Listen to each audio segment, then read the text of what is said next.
Почитувани, добар ден. Бизнисот на деценијата кој што го направиле зајави во Струмица за изградба на Струмичката касарна алудира на злоупотреби и матни сделки.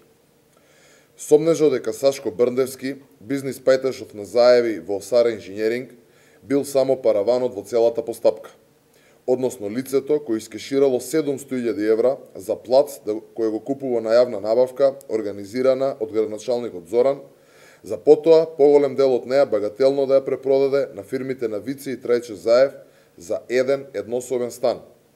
Еве зошто е тоа така.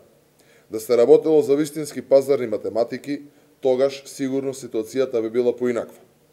Зградата која се гради на местото кое Брндевски за џабе го отстапил е со вкупна нето изградена стамберна површина од околу 7.000 метри квадратни, која градат фирмите на кланот Заеви, и доколку е продавал по принципите кои важат во градежништвото, тогаш Брндевски, како собственик на земјиштето, би добил околу 25% од вкупната површина, односно околу 1700 метри квадратни стамбена површина.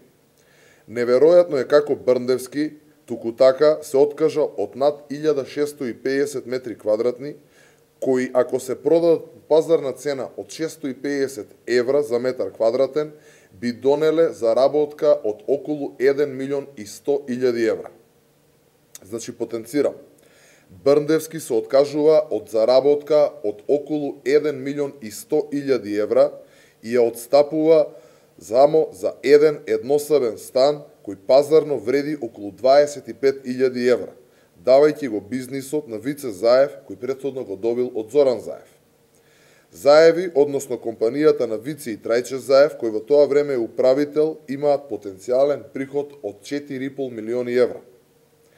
Уште еднаш потенцирам, Сашко Брндевски, под пазарни услови, требало да добие 1.100.000 евра заработка, а всушност добил само еден еднособен стан, додека за целиот бизнис на Вице Заев, кој започнува со продажбата на земјиштето токму од Зоран Заев, ќе изнесува над 4,5 милиони евра. Значи, повторувам, приходи од над 4,5 милиони евра.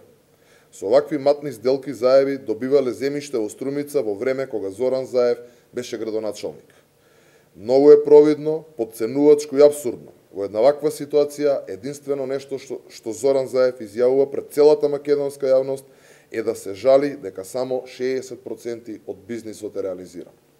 Ви благодарам.